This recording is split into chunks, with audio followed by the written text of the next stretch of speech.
नमस्कार मैत्रिणींनो, आज आपण गॅस न पेटवता ही रेसिपी बनवतोय। फक्त 10 रुपयांच्या पार्लेजी बिस्किटांपासून हा मोदक आपण बनवतोय। फक्त 2 वस्तूंचा वापर करायचा आहे आणि आपले हे मोदक तयार होतात। तुम्हाला विश्वास बसत नसेल तर चला मग रेसिपीला सुरुवात करूया। तर इथे मी 10 वाले 2 असे पार्लेजी बिस्किट घेतली आहेत। तुम्ही क्वांटिटी वाढवायची असेल किंवा मोदक जास्त बनवायचे असतील तर तुम्ही पार्लेजी बिस्किट जास्त सुद्धा वापरू शकता। जर तुम्हाला पार्लेजी बिस्किटा व्यतिरिक्त दुसरं बिस्किट वापरायचं असेल तर ते सुद्धा तुम्ही यूज करू शकता। तर इथे मी बिस्किट सगळी आता काढून घेतली आहेत एका डिश मध्ये। आता ही बिस्किट आपण क्रश करायचे आहेत, म्हणजे याला बारीक बारीक कट करायचे आणि मिक्सरच्या भांड्यामध्ये अगदी बारीक असे पूड करायचे।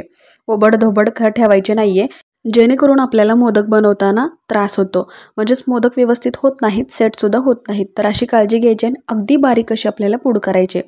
पार्लेजी बिस्किटाचा फ्लेवर थोडासा गोड असतो, गोडवा कमी असतो यामध्ये, यामुळे आपण यामध्ये अर्धी वाटी साखर टाकली आहे। तर इथे मी साखर मिक्सरच्या भांड्यामध्ये बारीक वाटून घेतली, त्याला चाळणीने चाळून घेतली आणि या बिस्किटाच्या क्रशमध्ये मिक्स करून घेते। आता हे मिक्स झाले की यामध्ये अगदी थोडंसं दूध टाकायचे, रूम टेम्परेचरवरचं टाका। जास्त असं गरम नका करू किंवा कोमट सुद्धा ठेवू नका, थंड असेल तर खूपच छान। तर आपल्याला हे सगळं एकदा पीठ आपण जसं मिक्स करतो ना, मळतो त्याप्रमाणेच मळायचे आणि घट्ट असा गोळा तयार करायचा आहे। आता हा गोळा आपल्याला रेस्ट करायला फक्त 10 मिनिटं ठेवायचे आहेत। जर तुम्हाला लगेच मोदक बनवायचे असतील तर लगेच बनवायला घ्या। तर इथे माझ्याकडे मोदकचा मोल्ड आहे। हा मोल्ड ना जवळपास सगळ्यांच्याच घरी असतो। जर नसेल तर आपल्या शेजारच्या दुकानातून किंवा मार्केटमधून तुम्ही 30 रुपयांमध्ये हा मोल्ड विकत घ्या आणि नक्की बनवा। तर स्वस्त दरांमध्ये आपला हा मोल्ड मिळतो। मी ते 3 थरांचा माझ्याकडे मोल्ड आहे, त्यानंतर डिमोल्ड केलेला आहे। आता सुरुवातीला इथे मी तूप लावते, तुम्ही तुपाऐवजी तेल सुद्धा लावा। तर आपण हा पदार्थ खूप छान खायचा बनवतोय, त्यामुळे आपल्याला गावरान तूप वापरायचे आणि आपण थोडंसं गोळा घ्यायचे आणि यामध्ये मोदकामध्ये प्रेस करायचे, जेणेकरून आपला मोदक आहे तो व्यवस्थित सेट होतो आणि छान सुद्धा आकार येतो।